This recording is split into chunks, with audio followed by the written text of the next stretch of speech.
और चॉइस मेरे और एंड्रू कोमो के बीच में है। अगर आप पहली बार इलेक्शन के बारे में जान रहे हैं तो ये है जो एंड्रू कोमो ऑफर कर रहा है। आज मेरे पास बिल्डिंगें हैं, प्रॉपर्टी है, बैंक बैलेंस है, बंगला है, गाड़ी है, क्या है तुम्हारे पास? आपकी वजह से हमने $8 मिलियन रेज किया है, 6 लाख से ज्यादा दरवाजे खटखटाए हैं और बस इतने करीब है इस शहर का पहला साउथ एशियन मेयर बनाने के लिए। पर बात ये नहीं है कि मैं क्या बनूंगा, बात ये है कि मैं क्या करूंगा हमारे कम्युनिटीज के लिए और हर एक न्यूयॉर्कर के लिए। मैं हमारे शहर को अफोर्डेबल बनाऊंगा। न्यूयॉर्कर्स मुश्किल से अफोर्ड कर रहे हैं रोटी, कपड़ा और मकान। मैं ये सब बदलने के लिए लड़ रहा हूँ, rent free buses, universal child care और सस्ती ग्रोसरीज के जरिए। पर आपको एक सवाल पूछना चाहता हूँ, तुमने कभी किसी को वोट किया? कभी किसी को रैंक किया? देखो, यहाँ न्यूयॉर्क सिटी में हम रैंक चॉइस वोटिंग यूज करते हैं। इसका मतलब है कि सिर्फ एक कैंडिडेट को चूज करने के बजाय आप 5 कैंडिडेट्स तक को रैंक कर सकते हो अपनी पसंद के हिसाब से। सोचिए, ये 5 लस्सिया कैंडिडेट्स हैं और मैं ये वाला हूँ। ये सिस्टम ऐसे काम करता है। सबसे पहले फर्स्ट चॉइस वोट्स काउंट होते हैं। जिस कैंडिडेट के वोट सबसे कम होते हैं उसे हटा दिया जाता है। लेकिन अगर वो आपका पहला चॉइस था तो आपका वोट खत्म नहीं होता है, वो आपके नेक्स्ट चॉइस को चला जाता है। ये प्रोसेस तब तक चलता है जब तक किसी कैंडिडेट के पास आधे से ज्यादा वोट्स ना हो जाएंगे। आप जितने ज्यादा लोगों को रैंक करते हो उतनी ज्यादा आपकी बैलेट और आवाज में। Thanks everybody for rolling up. Really appreciate you being here. We got massive news.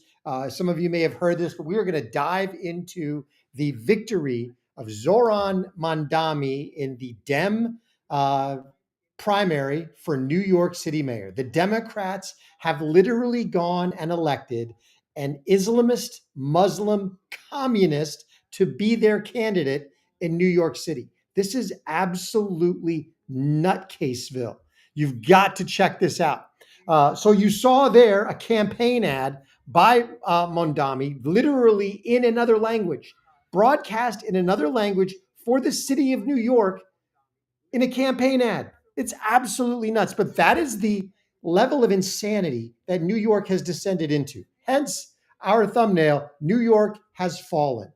We all remember London has fallen, Olympus, well, New York has fallen in terms of Democrat politics.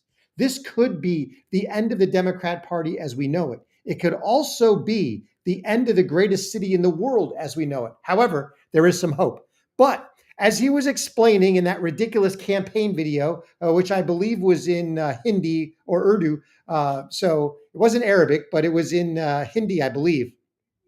Mamdani basically, in a weighted choice race, got so much of the vote that Cuomo realized he couldn't even go to a second round. It was pointless because Brad Lander and Adrian Adams were basically 2 other socialist communist candidates that would simply coalesce behind Mamdani.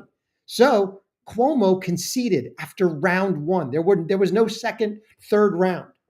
So what you've got is the Dems in New York have elected primary-wise the most radical left wacko candidate you could ever think of. And just so you know that I'm not just making this stuff up, we've got some more videos of Mamdani in his own words. Check out some of this stuff. Really appreciate everybody rolling up. Matt in Black, the New California, absolutely. Midway Farm saying so much for being here. You guys are awesome. All right, let's check this out. Mamdani in his own words, literal crazy town. Grocery prices are out of control. The cost of eggs and milk has skyrocketed. Some stores are even using dynamic pricing, jacking up the cost over the course of a day depending on what they can get away with. It doesn't need to be this way. I'm Zohran Mamdani, and as mayor, I will create a network of city-owned grocery stores. It's like a public option for produce. We will redirect city funds from corporate supermarkets to city-owned grocery stores, whose mission is lower prices, not price gouging. These stores will operate without a profit motive or having to pay property taxes or rent, and will pass on those savings to you. Grocery prices are out of. So Mamdani is going to create government-owned stores. Let me see, where has that been done before? Let me think. Oh, that's right, the Soviet Union. It was done somewhere else too. What was that little island? It's off the coast of Florida. Remind me if anybody remembers. Oh, Cuba. Yeah, that's right. And how did those two experiments in government-run communist stores go. Absolute abject failures. Bread lines, nothing on the shelves. Think of, think of what the man just said. He is going to create a network of government-owned stores that do not pay rent. They have no overhead. Therefore, they will be able to undercut all of their private competitors. So he will drive New Yorkers out of business. Eventually, if this were to gain traction, the only thing left in New York would be government-run stores, because the other stores who have to pay rent, who have to buy the food, they would not be able to compete. So you would be left with whatever the government-run store wants to offer you. But remember, there's no profit motive. So they don't actually care about customer service or quality or anything else. The poor clerk who's probably being paid whatever minimum wage is sitting behind the counter, and the general manager of that store who might be making double that, who knows, do you think they're going to order all sorts of different kinds of, let's say, jam or milk or butter? No, because they're not getting paid to service you as the customer. They're getting paid by the hour, or they're getting paid a straight salary. They're getting paid to show up. So guess what? There's going to be one selection of milk if you're lucky. And guess what? If they run out of product, who cares? It's a government-run store. They don't care if you don't show up. They're not incentivized by you actually shopping there. This is going to be an abject disaster. This is the nutcaseville that we are talking. Hey, Scott W., people will leave New York for Florida. Yes, they will, in even bigger droves. What people, Florida said, don't come here. They're full. All right. Now, I want to play another video of Mamdani, again in his own words. And I just want to caveat this with, remember the slogans in New York after 9/11. Remember all the logos, all the slogans with the collapsing World Trade Center that said, never forget. Well, check this out, because frankly, I think New Yorkers forgot.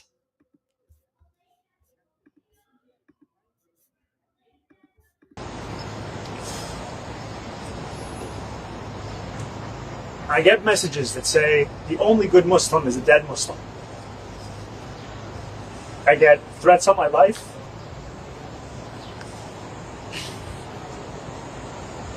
On the people that I love. And I try not to talk about it, because the function of racism, as Toni Morrison said, is distraction. My focus has always been on making this a city that's affordable, on making this a city that every New Yorker sees themselves in. And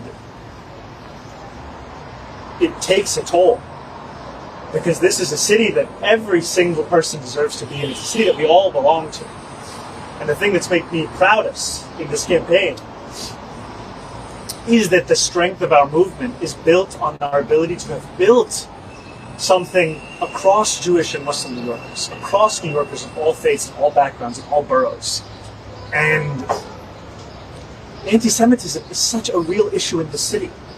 And it has been hard to see it weaponized by candidates who do not seem to have any sincere interest in tackling it. Now, has Zohran Mamdani received inappropriate, possibly racist messages? He probably has. Has it been to the level, to the extent that he's up here tearfully whining about it, as Greg Foreman would say, boo-hoo-whining and crying? No, I do not think so. This was an attempt at manufactured sympathy, in my opinion. But remember that New York used to say, never forget, when jihadi terrorists flew planes into the World Trade Center and the Pentagon, bringing those buildings down, killing thousands. Well, it seems that New York has forgotten, because they just elected someone who if in a primary, who if elected in the general, I guarantee you will make New York look far more like Seattle and London than any other city in America. This is absolutely nuts. This is the level to which the Democrats have utterly veered left, far hard left. The Mondamis, the Ilhan Omars, the AOCs of the world, who frankly hate America, they hate everything America stands for, are now the leaders, the de facto leaders of the Democrat Party. As bad as the Democrat establishment was, they are being ousted from their own party. This is the death of the Democrat Party as we know it. Now, in the general, this is going to be a real wild race because you're going to have Mamdani, he is absolute, utter communist. And we're going to show you that. I've got some other information for you. He's absolute, utter communist, and he is 100% backed by groups that also back terrorist organizations. We're going to get into that. We're going to have Mamdani representing the ultra hard left. You're going to have Eric Adams running as an independent, who pretty much represents the more moderate is the wrong word, but more the establishment wing of the Democrat Party, although he's running as an independent. You've got Cuomo talking about possibly running as a fourth candidate, and then you've got Curtis Sliwa running as the Republican candidate. Oh, how I wish we had someone with the popularity of a Giuliani sitting in the GOP slot right now, because this could be for the GOP's taking. I don't know how strong a candidate Sliwa is. I have not studied him. But this could very well be an absolute catfight for the general election, because I think you're going to have a whole slew of lower income New Yorkers who do not vote for Mamdani because he didn't get their votes in the primary. His primary voters were non-citizens and white liberals, progressive white liberals. Now realize that Mamdani, even as a Muslim communist, grew up with privilege. His parents are wealthy. He's had money his whole life, so he fits right in with the ultra white, and not even white, but the wealthy, upscale progressive. That's where he really drew most of his votes, and and the young voters, the people who have no idea what communism is. In fact, the number one Googled search term after the primary was communist. Like you may have tried to Google that beforehand. But as we lead into that, Pablo Robbins, I really hope he wins. NYC deserves him. As much as I want to see NYC get their comeuppance, I don't want it in this way. He's a danger to America in general, because I do not want the Democrat Party, as bad as it is, shifting even more hard left, because whatever races they do win, they will become serious problems in. Another socialist clown down the New York toilet. Absolutely correct. So this is going to be an absolute catfight. But I wanted to show you this because this man is an abject communist. Now, what he is espousing and what he espoused in this election was essentially two things. He ran on Trump derangement and free stuff. Trump derangement and free stuff. He ran on, we are going to Trump-proof New York City. For who? For the Black American citizens? For the Hispanic American citizens? No. He's going to Trump-proof it for the criminal, illegal aliens. That's who he wants to protect. Next, he's going to implement a $30 minimum wage. So you're going to chase any businesses that have entry-level employees right out of the city, or you're going to chase them into automation. Next, they want to give free MTA, free bus rides, free stuff, free food. The government runs stores. To do that, you are going to have tens of billions of dollars of additional revenue, which you're going to try to raise by taxing the rich and taxing corporations, which will only suffice in driving those corporations out of New York City.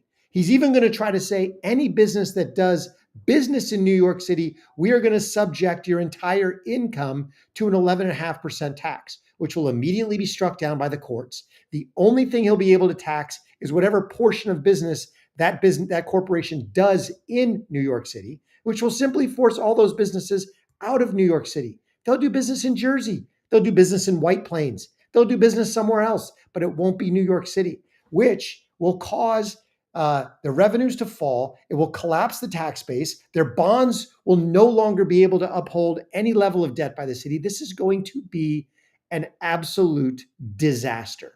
But I wanted to show you this.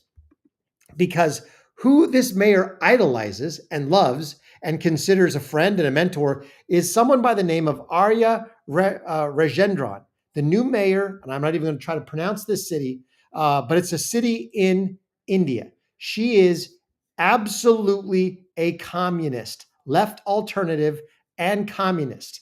So badly so that she has at her disposal, she has a group of volunteers called the Red Volunteers. Now, they're more than volunteers because they act with her authority. They patrol the city for behavior. They patrol the city to maintain proper, what they call proper behavior. They have no legal authority. They're not part of law enforcement. They're not part of the actual government, certainly not in terms of, as authorized by the city council. No. These are basically her private brown shirts. Make no mistake, this is who Zohran Mamdani is looking at. Now, the other thing I told you was that he was funded by an organization that also funds terrorist groups in America. Check this out, because he got money from CARE, the Council for Arab Islamic Relations, which, as we know, over the last 5 years has already been targeted as a group that funnels money to terrorist organizations. So this is the bad elements that you've got sitting behind Zohran Mamdani, and the fact that he just won the New York City Dem primary is very scary indeed. We're going to have to wait for the general, and by the grace of God, Sliwa will win it, or dare I say this, I'll be rooting for Eric Adams. If Sliwa can't pull it off, I will be rooting for Eric Adams. I never thought I would hear myself utter those words on any venue, let alone a live one. So take that to the, mark that one down, bookmark that one, because I don't know that I'll ever say that again. All right.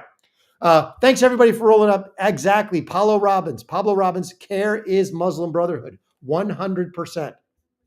Now, so this is the first story that I wanted to get into tonight. Thanks everybody for rolling up. Please like, comment, and subscribe. Also share Courageous Media with everybody that you know. We are now monetized again. So if you'd like, join us as a member here on YouTube or shoot us a super. We'd love to hear from you. But with that, I want to go back. I want to dive into another story, which is the exact opposite. And this is winning, baby. We are winning even more. SCOTUS came down with a major ruling today. This is absolutely bombshell stuff. So as we dive into this, please remember to share this with everybody that you know if you like the content. But basically, SCOTUS issued a ruling today which upholds a South Carolina law, a decision by South Carolina to defund Planned Parenthood from Medicare and Medicaid. This is absolutely amazing. Check this out.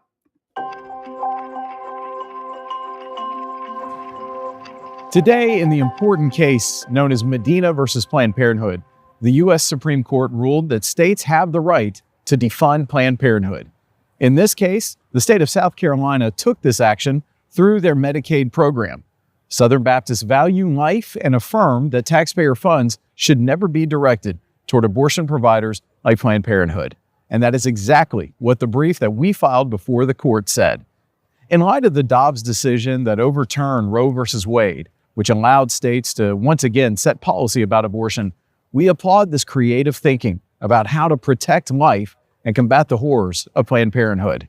With the dysfunction in Washington, we need more states taking proactive steps, just like we've seen in South Carolina. We all know that abortion isn't healthcare, and we know that Planned Parenthood is not an organization that's interested in saving lives. Our tax dollars shouldn't fund such heinous activity. Today's ruling provides a roadmap for states to ensure that that no longer happens. Please visit ERLC. Absolutely amazing. So SCOTUS has weighed in because obviously as soon as South Carolina did this, they were sued by everybody, including Planned Parenthood, the ACLU, every left-wing Democrat organization you can think of. But SCOTUS has basically said, no. At a state level, they can absolutely deny Medicare and Medicaid and other government, even federal healthcare funds from organizations that are not considered protected classical health organizations. And Planned Parenthood is not one of them. Why? Because they obtain 30%, I believe it's 30+% of all of their revenue from pregnancy terminations. They are nothing more than pregnancy termination mills. And the other revenue that they get is essentially government funding. They really don't get paid for anything else. They get government funding and then they make revenue from pregnancy terminations. So now, because the states have realized, any states that's looking at it have realized, wait a minute, they're really in the business of pregnancy terminations. And so we don't have to sit here and allow them to operate because that's their primary revenue model. Everything else they do in terms of, premarital, health screenings and STDs and all this other stuff is nothing more than window dressing. And you'd know that if you've ever walked into one of these places, which I had once. Many, many years ago in a previous life, I had a girlfriend and we actually walked into one of these places to talk about options. Only there were no options in this particular office. We were separated. She was pulled back and she was essentially browbeat into terminating the pregnancy. She ran out in tears. She didn't say, yes, thank God. But she literally ran out in tears because there was no other options. They were not interested in discussing options or counseling or anything else. There was one goal in mind. So with that, I am very, this is absolutely amazing because I do not support pregnancy terminations at all. I believe life begins at conception. But this is a bombshell ruling that will open the door for many states to do very similar laws. Now, obviously, the libs were not happy about this. MSNBC, we're going to check out this little clip because they were not having any of this. They were absolutely apoplectic. Check this out. And MSNBC medical contributor, Dr. Kavita Patel. Okay, Dr. Patel, so give us a sense of what this ruling means for Planned Parenthood clinics in South Carolina, and if this at all will curtail women's ability to get care in any way, shape, or form. Yeah, Alex, it does have a pretty widespread impact on care. Maybe just helpful to say that there are many states, including South Carolina, that have already banned kind of use of funds for reproductive health care, specifically abortion services. So this was not a debate about whether or not that. Now, let's be honest. Pregnancy terminations are not reproductive health care. They are the termination of reproduction. It's not health care. And you ask any OBGYN, literally anyone, is it ever advisable to perform a pregnancy termination procedure if the health of the mother is in danger? And any one of them will tell you, no, the much safer option is a C-section, period. That is the safer option than attempting to do a pregnancy termination procedure. Federal funds or state funds could go to abortion services. That decision has been made clear. What's at issue here is that clinics like Planned Parenthood, the majority of their services are for health care, cancer screenings, prenatal care, all types of health care. And here in this decision was specifically the ability to carve out Planned Parenthood as an entity from receiving Medicaid funds. So in essence, it's not just saying no to abortion very specifically, which it has already done. It's basically limiting access to a majority of general healthcare services. And just as you point out, it's not just for South Carolina. This decision paves the way for other states like Texas, like Missouri, other states that have already said that funds could not be used for abortion services to expand that. And when you think, Alex, that anywhere from 3 to 6 in 10 women get some sort of health care from clinics like Planned Parenthood in the Medicaid population, this can have incredible access issues. And frankly, it's a civil rights issue. This is really with a Medicaid law, when it was passed in the 60s, it was meant to try to begin to provide general health care. And we're seeing that eroded. And we are not seeing that eroded at all. We're only seeing the pregnancy termination mill industry eroded. Because the way Planned Parenthood and other organizations like it operate, they receive hundreds of millions of dollars of government funding to essentially open buildings, pay staff essentially on the down low. All the the purported purpose is healthcare screenings, STDs, all of that, of which Planned Parenthood does basically zero. Everything they do is pregnancy terminations, which is where they make all of their private revenue. All of it, essentially. They don't get paid other than by the government to do anything else. So the government literally pays them to open up shop, pays all their expenses, and allows them to profit wildly from what they really do, which is pregnancy terminations. This is not about denial of healthcare or anything else. This is about protecting life. It's absolutely amazing. Now, to get the other side of this, to get the flip side, let's check out Jonathan Turley on Fox News.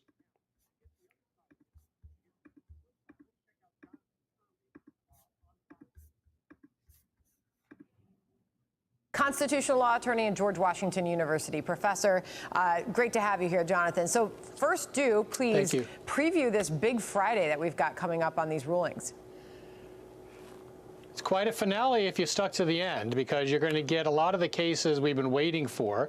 Obviously, one of the big ones is going to be the future of injunctions, and whether in the birthright citizenship case, the Supreme Court is going to impose real limits on these individual district judges who are basically freezing the administration nationwide. So we're not going to get a ruling in that case on the legitimacy of birthright citizenship. But for the administration, it may be even more important to get a ruling on whether there are limits to all of these injunctions that keep on coming out of district court judges. We're also going to hear about probably my favorite case, the Mahmoud case out of Maryland. That's the case in which parents have asked to withdraw their children from lessons and readings involving LGBT material. And I think they're going to win that case. But for some of us, we're looking to see if the court will give a robust defense of parental rights. And parental rights often seem the bridesmaid and never the bride at a wedding. Many of us are looking for the court to really put some constitutional footing for parental rights going forward. Those are just two of the cases that we are looking at. Boy, is that going to be a big day, and that'll be a big case to watch. Also, you've got the Supreme Court ruling for South Carolina in the state's bid to defund Planned Parenthood. This is Justice Gorsuch in that ruling, Jonathan, on the South Carolina Medicare ruling. Congress knows how to create clear rights, as the Federal Nursing Home Reform Act shows, by giving nursing home residents the right to choose a personal attending physician. But that is not the law here. What was your reaction to this? Well, Planned Parenthood really got its clock clean today, because you're talking about an organization that derives over 30% of its revenue from government sources. And the state is saying, look, you're providing abortion services as well as other services, and that makes you ineligible in our state. And what the court said is they can do that. And so if South Carolina could do it, you can bet other states are going to go forward and they're going to do it too. Really interesting. Sorry, and not to conflate, but to the Medicaid ruling and the Justice Jackson dissent on that. South Carolina asked us to hollow out that provision so that the state can evade liability for violating the rights of its Medicaid recipients to choose their own doctors. The court abides South Carolina's request. I would not. That was Justice Jackson in that. Tell us what we should know about this, Jonathan. Well, I think that that's what most of us expected from the oral argument. But what the court was saying is that there's no footing here, no clear basis upon which to bring that action, and it's not going to create one. And this, again, is a more fluid approach to how. Absolutely. So we've got the Supreme Court absolutely shutting down Planned Parenthood, slapping them down in their ability to get government funding. If they want to offer pregnancy terminations, more power to them in states that allow it, but they will not get funded by the government through the back door to do so. This goes right back to what we've seen with this similar situation. It's a similar concept to what we saw in New York, where Zohran Mamdani shows up in the guise of acceptability and kindness and compassion. He's going to give away free stuff because he cares about people, when in reality, that's going to destroy all of the other businesses.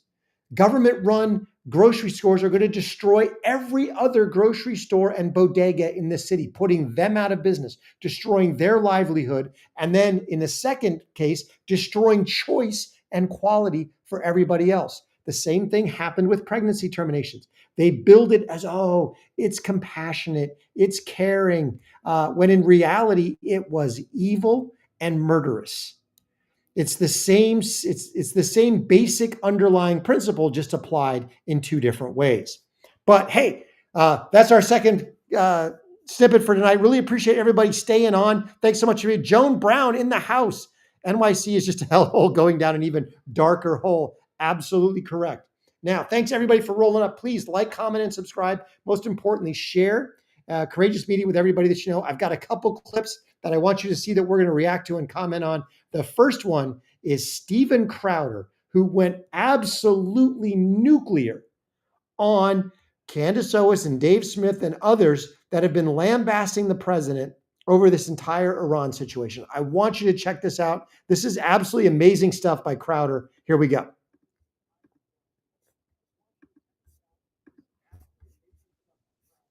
Jews. Let's go through the examples. Candace Owens said over and over again that President Trump would send you to die for Israel, for the Jews. I'm reading her actual ex-posts. Get ready, white American men. It's time for you to go die for Israel again.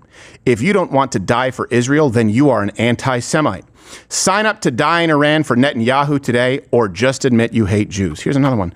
They tried to redefine anti-Semitism, criminalize criticism of Israel on college campuses. Not true. Most crucially, seed the idea that the declaration of Christ as our king amounted to hatred against Jews. Also not accurate. All of this was done in preparation for the Greater Israel agenda, regarding which they attempted to emotionally manipulate Americans to accept. The conspiracy theorists were right again. It was always about a planned war with Iran and a doomed, heretical belief that mass slaughter of women and children is messianic. Let me read that again. It was always about a planned war. Where's the planned war? Exactly. Now, whatever Candace Owens obviously has, and she's done a lot of research, and I've watched a lot of the stuff that she has talked about, the Israel lobby, what's happened with AIPAC and other self-proclaimed Zionist organizations, and a lot of bad stuff, a lot of nefarious things. Yet, she told some whoppers in there. Just because her employer didn't like the Christ is King moniker does not mean we cannot say it in America. I'll say it right here. Christ is King, 100%. He is the King of Kings and the Lord of Lords. And he came first to the Jewish people, though they rejected him. Now, there will be a remnant of Israel that gets saved, of the Jewish nation. But remember, he came to them first. And it is our responsibility as Christians to reach out to them, to evangelize them, because they are lost with scales over their eyes, literally from the Bible. Now, let's keep going with Steven Crowder. That's part of the plan. Yeah. This wasn't presented as an opinion. This was presented to you as fact. And I had many people go, this is clearly a planned war for Israel. That's clearly what Donald Trump is doing. He's trying to get us in. Is that what you're seeing? If it's not what you're seeing, this was dishonest. Here's another one. Our foreign policy is dictated by Israel. They don't know what the fuck they're doing. Crowder just goes nuclear on that one. But he's absolutely right. Where's the planned war? Yes, maybe in the beginning there was a lot of people had a lot of trepidation about Trump starting to beat the drum against Iran, thinking it's going to be a plan. But clearly now in the 72-hour, 96-hour time frame, that is clearly not the case. Trump essentially beat down the Iranian nuclear program. He turned around and he blasted Netanyahu when Netanyahu defied him over the ceasefire, and he's gotten the ceasefire to hold. He essentially said, I want to accomplish one objective, something that he has said for 15 years. So Candace Owens saying that he somehow betrayed MAGA. No. He has never said anything but Iran cannot have a nuclear weapon. And so that is that has been part of his platform since before he ran. So he accomplished that objective and at the same time pulled us out of any type of war and literally said, we're not interested in regime change. There will never be a boot on the ground. So Candace Owens in this particular case, I think has told some whoppers and has done her audience a disservice. I want to replay that because it's absolutely true. They don't know what the fuck they're doing. That seem like it's dictated by Israel? That's part of the plan. Yeah. Deception. Trump will continue to do as he is told by Netanyahu. Don't drop the bombs. Okay, we won't. That sounds to me like one person's in charge. And here's the thing. Yes. That's a good thing. Shouldn't we be happy about this, guys? Shouldn't we be happy that Donald Trump at a certain point had enough and said jump, and they said how high? Both sides. Trump will continue to do as he is told by Netanyahu. If you want to know what America will do, spare yourself the fake White House press briefings and start listening to Bibi. We are a colony of Israel. Your politicians are bought and paid for. Taking separate components, there are politicians bought and paid for by AIPAC, by the way. I can't stand AIPAC for the same reason that I hate Act Blue. They support Hakeem Jeffries. But combining that and saying that we are a colony of Israel, and spare yourself the fake White House press briefings. Also implications that everything here, everyone who disagrees, was fake. If it seems like I'm being harsh, it's because you were told that the people telling you the truth were fake and the algorithm amplifies it and it made your life worse and it embarrassed you. You get it? And she did a disservice to her audience and to the American people because Trump is not bought and paid for by Israel or by Netanyahu. And I love what Crowder said. Eventually, Trump got to the point where he said, I am the president of the United States, jump. And both sides says, how high, Mr. President? What do you want? Because Trump and the American people, the United States of America and our economy and our military are in charge. We have the gold, we have the guns, proverbially, relatively, we get to make the rules. By the way, the worst part is you don't even get to celebrate the win. No war. Good, done. No nukes in Iran. Great. America is a colony of Israel. Spare yourself all the other fake information and know that you're going to go die for Israel, which ultimately led to an entire coalition demanding the impeachment of the man you voted for. Candace Owens legitimately told service members that they should seek a dishonorable discharge, which, by the way, wouldn't be a dishonorable discharge. If you look at the way she described it, it would be desertion over a war that wasn't happening. LG19 writes, serious question, will there be jobs or community military members can join when I get a dishonorable discharge for not contributing to delete people or my body for the interests of a certain foreign nation benefit? I love this question. I do believe that if war in Iran is on the agenda, and that appears so, get dishonorably discharged. Who cares? Who cares? Why should you go die in a foreign land? You now have the benefit of 2020. You can see, think about those men and those women who died because they were pitched that they were serving their country because there were weapons of mass destruction, right? They were serving their country because the Taliban, they were serving their country, whatever, and these people gave up their lives. And ask yourselves, for what? Yeah, desert for a war that's not even happening. And here's the thing. Yeah, I get it. X isn't real life. So this is where Candace really lost me. And I have loved Candace. I have watched her when she was in touting Brexit, when she was part of Turning Point USA. I have loved almost everything that she has done. She's been a phenomenal voice, but this is where she lost me. In this debate here over the last week, where she said that Trump has betrayed MAGA, which he never did. Now, he was talking about potentially striking Iran, but that was not betraying MAGA. You may disagree with his decision. He wasn't saying we're sending in the troops. He didn't say we're getting into a forever war. He was talking about we may have to strike particular nuclear capabilities, which he did and got out. Trump did not betray MAGA. And then she went here and said, oh yeah, go ahead and get a dishonorable discharge. She knows nothing about the military because Crowder's right. If you do this, if you refuse to go to wherever they have sent you, whether it's war or not. It is not a dishonorable discharge. It is called AWOL, and it is called desertion. And they don't just discharge you, they put you in Leavenworth. This is a crime under the UCMJ. Excuse me, you go to prison. And then when you get dishonorably discharged, you get dishonorably discharged with a felony on your record. You are now a criminal. So will there be jobs? Yeah, the same jobs that other convicted felons can get. You will lose your ability to vote. You will lose your ability to own a firearm. You will lose your ability to be in any licensed profession: financial services, doctor, lawyer, dentist, insurance agent, any of it. So no, people, do not go get dishonorably discharged, especially over a war that hadn't even happened yet and then obviously never did. But it turns into real life if people believe it.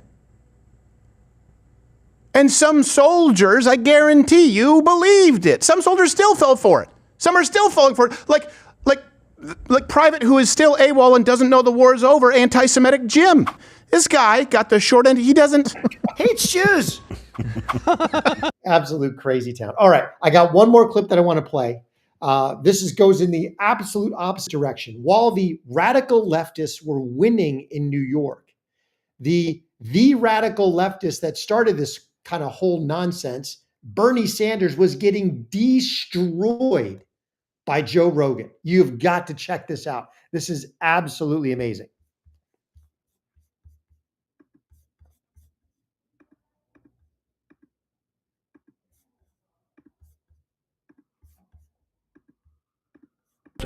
But what about the other the other lawsuit with the conversation that they had with Kamala Harris, where they edited the answers that she had to make it look more precise? 60 Minutes, they were suing 60 Minutes. Yes. Is, to my mind, historically, even around for a very long time, they're not infallible. But I think you look at most objective people will say 60 Minutes has a sterling reputation for investigative journalism. Are they wrong? But that's not investigative journalism if you change someone's answers. If you ask her a question and she comes with a rambling answer that doesn't make sense, and you edit that out and insert another answer to a different question that seems more cogent. Joe, then you're walking down, you're walking down a dangerous path. Suing media has the impact of intimidating media. All right, if somebody sues you, all right, let me finish, all right? Okay. Somebody sues you, why not you? You could be sued tomorrow, right? Because you are doing this, you're too sympathetic to this. Right. And Joe, you did that, and they have a big law firm behind you, and you're going to have to spend zillions of dollars defending yourself. You know what? Next time you do an interview, you say, maybe I'm not going to go in that area. Right? No, but it's not that. It's edited. Absolutely. Maybe you won't edit the interview and change the answers. Maybe you'll just produce the interview uninterrupted and let the answers be the answers. Because what 60 Minutes did does not smack of an impeccable record. They have a terrible record.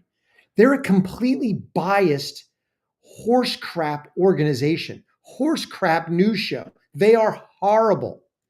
They have been shown again and again and again to be ultra partisan and to lie about multiple topics. Does anybody remember Leslie Stahl in her interview with the president? Sir, when everybody knew the laptop from hell was exactly that. It was Hunter Biden's laptop, and they were lying. 60 Minutes was not mistaken in that. They were in on the grift. They were in on the scam. Just like 60 Minutes in the Kamala Waltz interview was in on the scam. They perpetrated it. They're lucky. Frankly, they should probably be facing criminal charges for election interference because they literally changed her answers and purported themselves as a news organization. I think the middle of the road is they should absolutely lose their license, their FCC license over this. Things to make this deceptive editing.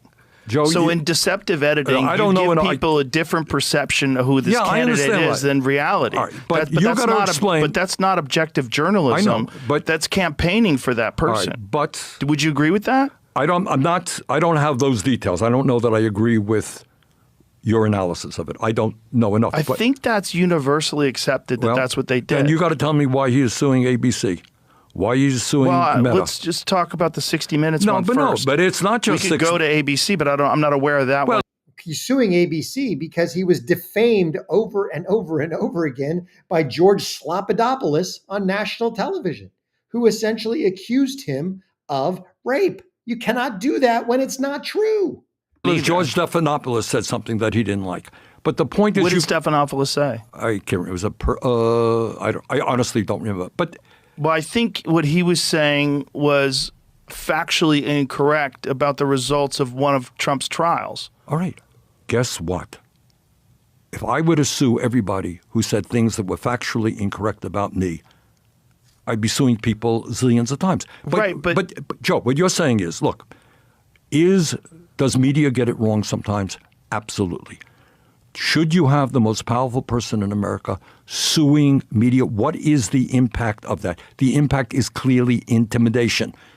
He wants to defund public broadcasting, NPR. Why is that? Well, because they also would run critical stories of him. This is part, in my view, without getting into any one. They ran critical stories of the president. He and Carrie Lake and others are defunding public broadcasting. They're suing 60 Minutes and George Slopadopoulos because what they did was factually incorrect, absolutely underhanded, and wrong. It's criminal in its effect.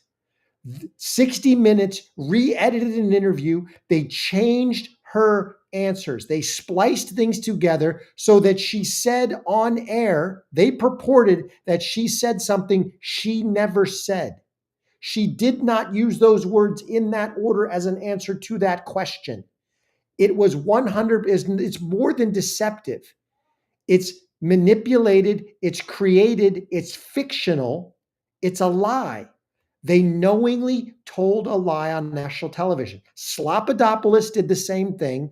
And then you've got public broadcasting, which is 100% biased. It's not about running bad stories against Trump. It's the fact that every single member of the public broadcasting organization is ultra far left, and they have been recruited and hired for that reason. Hence, defund them. Bernie Sanders is telling you an absolute lie. He's telling you what all Democrats do. A story, not the story. Case. It's part of a pattern that says, hey, I got the power. Don't you criticize me. You criticize me, I'm going to sue you. So it's not whether this show was right or wrong. There are shows every day they get it wrong. It's whether you respect you and other media people to do the best that you can. And if I don't like what you're doing, I'll go someplace else. But I don't like presidents suing media, and then it's, threatening to impeach judges who rule against you. Really? Is that a concern? I think it's a concern. I agree. That's a concern. Well, my concern is when you have media organizations that are purported to be objective, and then they say things that are defamatory and factually incorrect, and they should know that before they say it. What other course does a person have other than a lawsuit? And isn't it important that you shine the light on what is a political bias? Then the way we're from an organization that you would hope would be objective. Needless. I love the fact that Rogan's just destroying him. I can't believe Bernie Sanders did this interview. I don't think he'll ever show back up because he's getting lambasted. He's being shown for exactly what he is, a complete and utter clown. Now, to go to his one argument, you can't impeach judges because they rule against you. No one is impeaching a judge because they ruled against Trump. They're talking about impeaching judges because they are making rulings they are by statute not allowed to make. They are making rulings on cases that by statute, by the absolute reading, the simple reading of the law, they have no jurisdiction over. They cannot make rulings in cases that are covered by the Alien Sedition Act. It's in the statute. They are not judicially reviewable. They are making cases, the rulings in cases where they have no jurisdiction. They're pulling cases out of Texas, transporting them to DC, where the DC circuit does not have jurisdiction because the plaintiff and the defendant are both in Texas. The incident occurred in Texas. You cannot ship that to a DC court and have a DC judge make a ruling. That is against the law. They're talking about impeaching judges who have violated the law. Bernie Sanders will never tell you that. He will continually lie because he's exactly what he is. He is a communist. Now, he's a soft communist, and then he's never admitted that he's a communist. One thing, Marty T, you asked, like, what's the big difference between Zohran Mamdani and Bernie Sanders and others? Is that Mamdani is an avowed, actual communist. It's kind of like, the difference between using the N-word, ending in A, and using the, and this is, something that people have talked about, and, the N-word with a hard ER, like they're two denominations of the same thing, but one is far worse than the other. Mamdani is an avowed communist, and he's running on communist principles. Bernie Sanders is one step removed from that, and he's an absolute socialist loser clown. But I love the fact that Rogan's just destroying him in this. Needless to say, I get attacked all the time by right-wing media, right? Every day. Needless to say. Needless to say, all right. I don't sue them. So you expose right, but they him. Don't say, then he's the president of the United but States. But they say things factually incorrect, right, then he can defamatory and slanderous. If there's anybody in the world who knows how to use a microphone, his name is Donald Trump. And Donald Trump get up. You saw that program on CBS the other day? It was crap. It was wrong. And let me tell you why it was wrong. But then they do it again and again and again. Then you take them on. The problem is the more people do stuff like that, if you don't have any consequences to what you're doing, you're going to continue that path. And the most people only see that. They're not like if you're a left-wing leaning media organization and you print something that's factually incorrect or you say something on television that's factually incorrect, your viewers who are left-leaning are most likely not going to see Trump's rebuttal in some speech that he does in the middle of Pennsylvania. Right, but that's another problem. So I love the fact that Rogan is destroying Sanders for his tens of millions of viewers. He is showing Sanders to be exactly what he is, a clown that has no real answers. That's right. Oh, you can't sue media. Well, what about when they do it over and over and over again? What is your recourse? The only recourse you have is first a lawsuit and then potential criminal charges against media companies that lie and slander and deceive. It's not about, oh, they were incorrect or they said something mean about me or they opposed my policy. No, when you slander and lie and deceive and manipulate, you need to have real ramifications. I would love to see CBS lose their license over this is what they ought to happen. But let me know what you think in the comments. Bernie was full of it. Peter first name. Absolutely. It was an intentional deception. Hey, thanks everybody for rolling up. Really appreciate you being here. I had to go a little bit later tonight, but I hope you enjoyed the show. Please like, comment, and subscribe. Most importantly, share Courageous Media. Join us as a member of the Courageous Army, or let us know how we're doing in the comments and share this with everybody that you know. Really appreciate you rolling up. Have a great evening.